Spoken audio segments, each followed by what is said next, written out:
Good evening, Arsenal fans. It is the evening before the match next morning. It is Tuesday, and we're getting ready for our clash coming up against Aston Villa tomorrow morning away from home. It's been a good week and a good couple of days as an Arsenal fan, that's for sure. We've all been very, very excited. Me personally, the days have been a lot more happy than they have been in recent times with COVID and everything else going on, and especially with the nature of the way we've been watching Arsenal over the last 6 weeks. It hasn't been the best, but it was a great win against Manchester City, and Chelsea in the cup final coming up for us. Obviously, we'll do some full previews of that in the week leading up to our fourth FA Cup final in the last 7 years. What a magnificent achievement that would be if we can win that against another team that has been perennial winners of the cup. I believe between the two teams have won about 8 of the last 14 or something like that. So very, very successful teams in the FA Cup, Arsenal and Chelsea. Chelsea is definitely my pick for the final. I was hoping that they would get over Manchester United. They're much better as a team than what United are.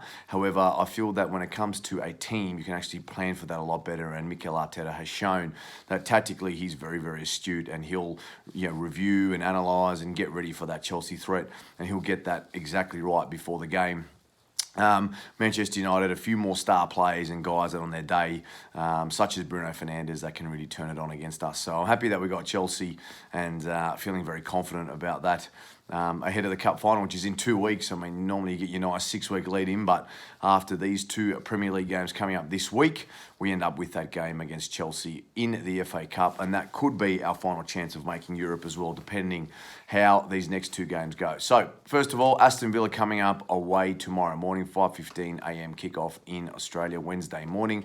2 relegation threatened teams that are in big, big trouble, Aston Villa and Watford coming up for us in the last 2 games. So, in my mind, the perfect type of teams to be facing right now. Either that or a team that would be fighting up the top, and a top quality team fighting as well. But there's also a level of complacency with some of those teams as well. I mean, Manchester City perhaps lost a bit of that focus on the weekend, noting that they've had a lot of dud games over the last few weeks. They're getting ready for Real Madrid, which is coming up in around about 2 weeks' time. So for them, it was a great time to get them, and I would have liked a high-up opponent with plenty to play for, like we did with Leicester a few weeks ago. But relegation-threatened teams, perfect for us right now. They'll set up to defend well, a lot to play for, and everything is ahead of them. So it's the type of game that we need right now. Aston Villa away and then Watford to finish off. I think it's a perfect game for us.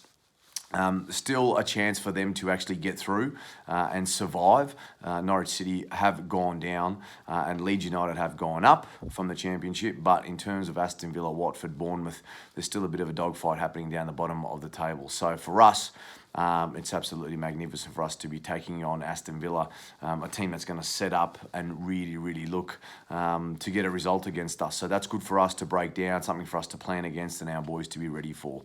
Looking ahead to the week after that, Watford on the weekend, same sort of test for us. So it's the type of game that I'm looking forward to. When it comes to our side of things, it'll be a good chance to mix in a few of the players that have been benched the last couple of games. I feel like Saka has to start for us. We need to make sure he keeps getting game time, because he could be a big, big piece when it comes to the cup final in a few weeks. I'm not sure he'll start the cup final. He'll probably go with that same front three that has done some good things over the last week or so. So we'll see how that pans out for us. Pepe, Aubameyang and Lacazette is what he'd be looking at for the cup final, I would think. And as I've been mentioning the last few weeks, Lacazette has been fantastic as a number 9. He might have a rest over the next couple of days. He's been playing a lot. You'd expect Aubameyang to probably play tonight and perhaps have a rest against Watford or vice versa, and making sure that the boys are nice and fresh. I can see Granit Xhaka continuing to play. He's been a midfield linchpin in the last 6 weeks. Shame about Shkodran Mustafi. He's out with that hamstring, but it looked like more of an impact injury as opposed to an actual strain. So fingers crossed he'll be back for the weekend, and then the cup final. He's been in imperious form. Alongside David Luiz, some guys that have been much maligned over recent times. And they've just turned it around and are looking magnificent. So good luck to those guys. I hope they keep going well for us. It's been magnificent. Kieran Tierney has been superb. Martinez has been superb. We're starting to get some real depth out of our younger players as well. Curious to see if Reece Nelson and Joe Willock get a couple of starts as well over the next couple of weeks. I thought Maitland-Niles was superb in an unfamiliar position as well against Manchester City. So it's all about those young blokes getting a run now. I hope they can get a go. Good to see Bernd Leno is back in running as well, so you'd expect him to be back within a couple of weeks, but probably not before the season ends. So a couple of big games for us. We need to win both and have some results go away to finish in the top 7, I believe it is now, that Manchester City have their Champions League place, for us to actually finish in the European spots. Sheffield have struggled in the last few weeks, so with a couple of wins, we can get back up over Sheffield United. And also potentially Wolves. They had a slip up last week, but a good win this morning.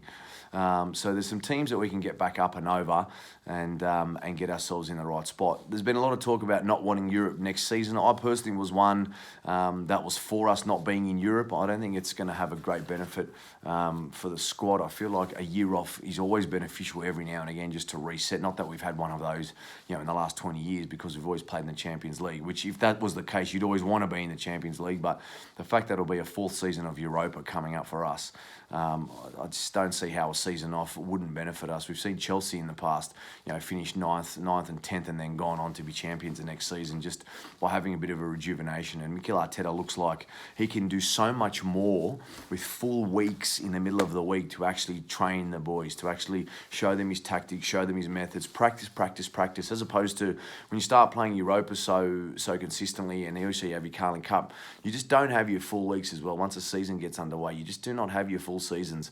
Your full weeks. You don't have your full weeks to actually set the boys down to actually play and implement those tactics, because you're just into games. So you might have a Monday recovery, a bit of a Tuesday session. You might have to travel and then you play again when it's away in Europe, and then you're back and then you're tired. As opposed to full weeks off, implement things, and then you can, you got a Carling Cup game every couple of weeks that you can implement stuff into. And if things like the FA Cup come into the second half of the season next year midweek again, like they have been before COVID hit, then that could be a case for us as well. So that's my opinion on that. I understand there'd be a bit more money and a bit more pull when it comes to players if we can make it to Europe. And I'm definitely not saying I don't want to be there, but if it's so be it that we're not, then that's okay. From a league perspective, of course, I want nothing more than us to win the FA Cup, and if we win the FA Cup, we'll have a place there. So, that's what I'm saying there, to be clear. When it comes to the league position, if it doesn't so happen, then that's fine, and then we've got a cup final to do the business, and hopefully we can do that. So, big game for us coming up in 2 weeks' time. We'll do some previews of that. But looking back at the last few years for us, we've won 3 trophies since 2014. We won that FA Cup in the last 7 full seasons. We've been to a Europa League final last year, a Carling Cup final, League Cup final. Sorry, I remember it as a Carling Cup from when I was a kid. League Cup final 2018, Europa League last year, another FA Cup this year. So realistically, in the last 7 seasons, we've made 6 cup finals. Let's hope we can win this FA Cup, and that'll be 4 trophies in the last six seasons, 4 cup final wins. That'd be beautiful for us. And then a Charity Shield against Liverpool, which in my mind is a bit of a trophy as well. You're always playing for a trophy that day. So let's see how tomorrow goes. Definitely feeling confident we can get the job done 2-0 away from home. Perform well, defend well. Arteta will be really looking to drill the boys and keep them defensively minded. I think a 2-0 win is what we'll be looking at tomorrow. Come on the Gunners, and a big week ahead, and then a massive fortnight with the FA Cup final.